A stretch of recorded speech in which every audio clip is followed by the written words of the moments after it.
Chapter 14, The Mountain of God. So, after all these years, you, my husband, are the one chosen to be a judge over our people? Leah glowed with pride as he straightened a fold in Jerahiel's headpiece. I always knew you were wise. Jerahiel smiled and caught his wife about her growing waistline.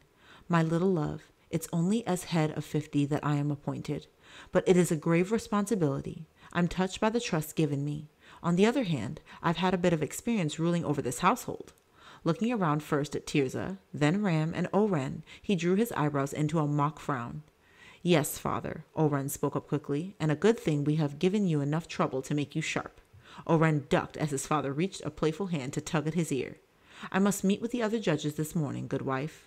Everything Moses has told us to do must be done exactly. We are to wash our clothes today and be ready for tomorrow, when Yahweh will speak from Mount Sinai. Tirzah, my dove, help your mother.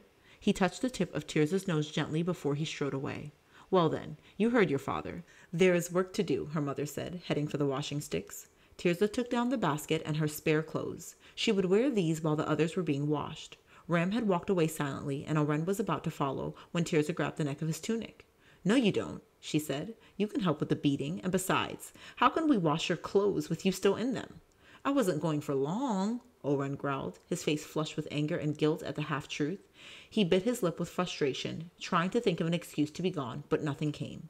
In his mind was a picture of Mary, Passer's niece, hands protecting her face from the pebbles thrown by Shalab, the potter's son, and two other boys as she passed.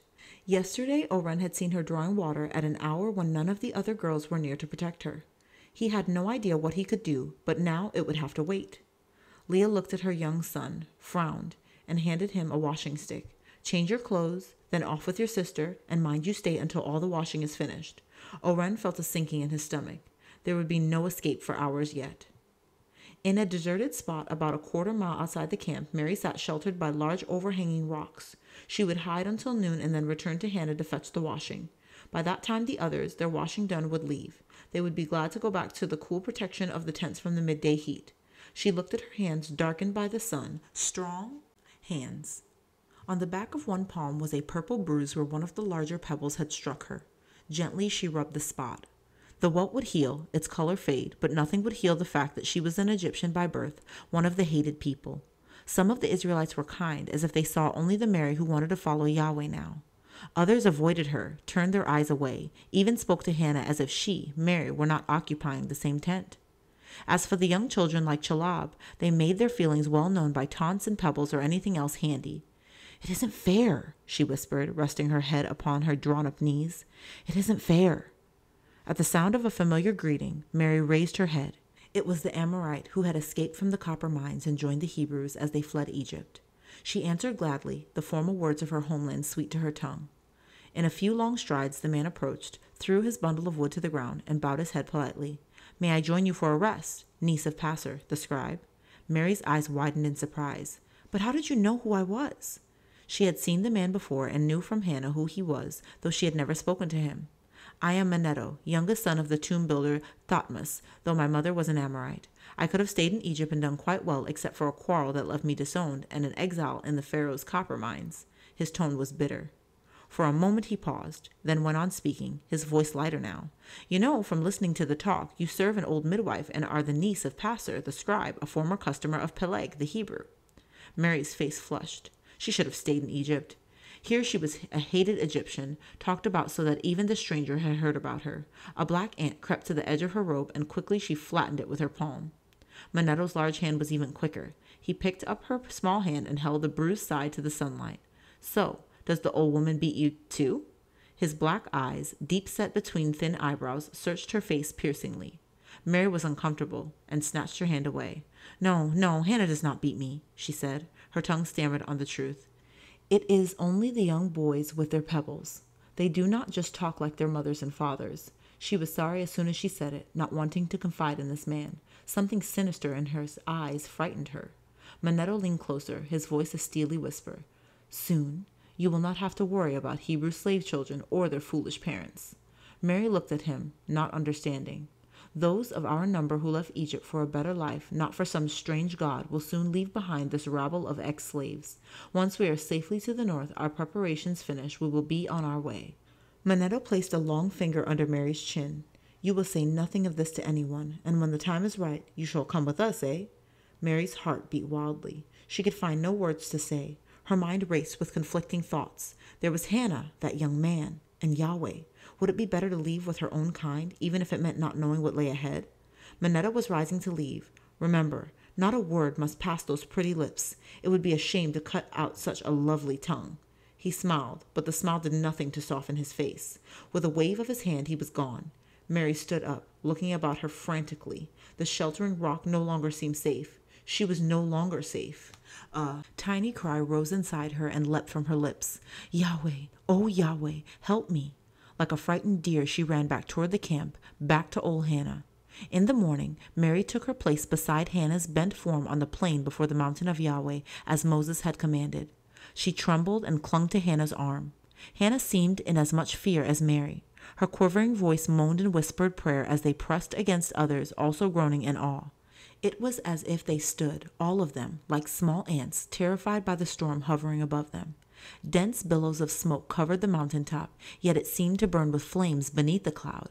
Jagged streaks of lightning lit up the sky from one end to the other. Thunderclaps crashed with terrifying loudness. At the base of the mountain, a line of stones marked the boundary beyond which no man, woman, child, or beast could pass and live. Mary shuddered. Who would dare to move 1 foot closer on this terrible, awful day?